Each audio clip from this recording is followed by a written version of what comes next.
Captain Sullenberger, please join us.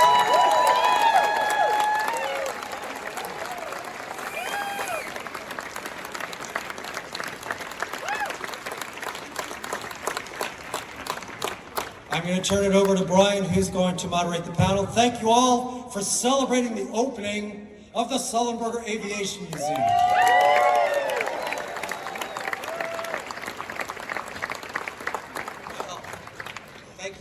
Thank you, Stephen. Good evening. Glad everybody could be here with us tonight. As Stephen said, my name is Brian Siegel. I'm on the board of the museum since 2016, and I was a passenger on US Air Flight 1549. To my left, Captain Sully. Yeah. Great to see you as always. So for those in the room that may not know, Sully has been dedicated to the pursuit of safety his entire adult life. Born in Denison, Texas, Captain Sullenberger pursued his childhood love of aviation, learning to fly at 16. He is a graduate of the United States Air Force Academy, served as a fighter pilot in the United States Air Force, and after which he was an airline pilot for 30 years, as well as an instructor, and maybe, I don't know, maybe one of your most exciting things, an accident investigator. Twice. He was nominated by President Biden to serve as the U.S. ambassador and representative to the International Civil Aviation Organization, and continues to speak to audiences worldwide on how to achieve the highest levels of performance, reliability, and continuous learning through effective leadership and culture.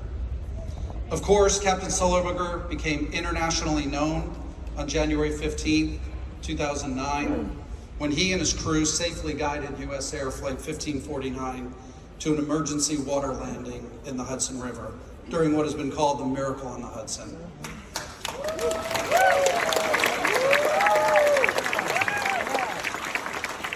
He's written multiple books, one of which was famously adapted in the Clint Eastwood directed major motion picture titled Sully. And we are honored that he and his wife Lori agreed to have their name adorn the new Sullenberger Aviation Museum. Lori. As we look to carry on the mission of telling his story and all of the stories from that amazing event. So welcome. Thank you, Brian. We also have Beth McHugh. Beth was working as a working at various customer sites in New York and New Jersey the week of 1549. She was a project manager for a large healthcare IT corporation and had been traveling Monday through Thursday, almost every week, flying into Newark or LaGuardia for at least 2 years. She'd probably flown on Flight 1549 more than 60 or 70 times before that Thursday afternoon. More than I had.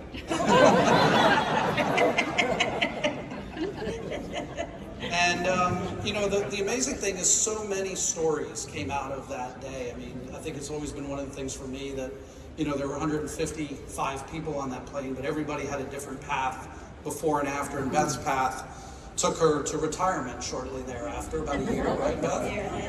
And just to take advantage, and we'll hear a little bit more about, the bonus life that she felt she had been granted by the actions that Sully and the crew took that day.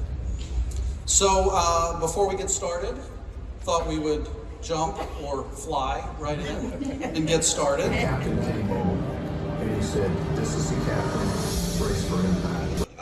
I only had a few seconds to say a few words, and I took what was probably an extravagant amount of time, 3 or 4 seconds, to choose my words very carefully before I spoke. And I chose that word because I knew it would be a hard landing. I just didn't know how hard, because Jeff and I had never done this before. And so I was trying to give you a word picture, an image of what might happen, that you had to really buckle in tight and assume the brace position to prevent yourself from being injured, so you'd be able to evacuate. That was the message I was trying to say in those 3 words. Well, we appreciate it. Yeah. So besides that, what else? I mean, so for you guys in the front, what was it like? I mean, what was that sort of? I mean, you knew what had happened. You knew we hit birds. Yes, and that was a huge advantage. Yeah. I said early on that the best part of this bad situation was that I had what I call the relative lack of ambiguity, that I knew what happened. I didn't have to waste a lot of time saying, what was that? What happened? What's wrong? I saw the birds just before I hit them, and not enough time to avoid them. I helped belt them, go to the engines. So then the problem became, now what do we do about it? So Jeff and I worked very closely together. When we first heard the cockpit voice recording months later at the NTSB headquarters and heard what we had actually said and heard how fast it actually happened, Jeff and I were very happy with what we were able to do. We sounded busy. We didn't sound confused or overwhelmed. Sure. And just going through everything that you needed to go to until we landed in the water and you and Jeff sort of looked at each other and said, well, we both thought this was going to be pretty bad. And I remember vividly right before landing, I felt the same things and thought the same things that years before I had thought when I crashed my mountain bike and ended up breaking my pelvis. I thought, this is going to be bad. This is going to hurt. And so when we landed and the airplane was obviously stable and intact and floating, in that second before I commanded the evacuation, Jeff and I did what you said, turned to each other at the same time, the same words, said, well, that wasn't as bad as I thought. That was a very brief acknowledgement that we'd solved the first and the biggest problem of the day, but we still hadn't solved the problem. We still had to get 155 people out of an airplane taking out water in a river in January. yeah, there were some of us, I think, in the back that also, I was like, well, I guess we're good. Let's get out of here now. So, Sully, the story of Flight 1549 is now being told as part of the larger Innovation Nation And beautifully so. exhibition behind us, and hope everybody's had a chance to see it.